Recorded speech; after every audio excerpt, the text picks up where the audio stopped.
আপোনালোকৰ মাজত দ্বিতীয়বাৰ বাবে এই আমাৰ মঞ্চত উপবিষ্ট হৈছে। ইয়াৰ আগৰ বছৰ গগৈদেৱে আমাৰ নিমন্ত্ৰণ ৰক্ষা কৰি আমাৰ ইয়াত উপবিষ্ট হৈছিলেহি, আমাক আশীৰ্বাদ প্ৰদান কৰিছিলে, আমাক অনুপ্ৰাণিত কৰিছিলে।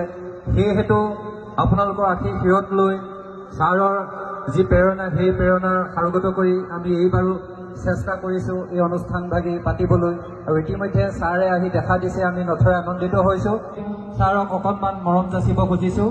মই এখনি ফুলাম গামোচা, অসমীয়াৰ স্বাভিমান, এখনি ফুলাম গামোচাৰে তেখেতক আদৰণি জনাব খুজিছো। আদৰণি জনাব আমাৰ এই কৰ্মকৰ্তাসকলৰ হৈ প্ৰজ্ঞানন্দ বৰাই।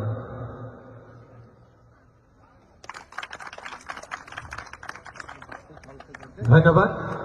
মই গগৈদেৱ আহিছে, গীত পৰিৱেশন কৰি ভাল পায়, বিহু গীত গাই ভাল পায়, নাচি ভাল পায়।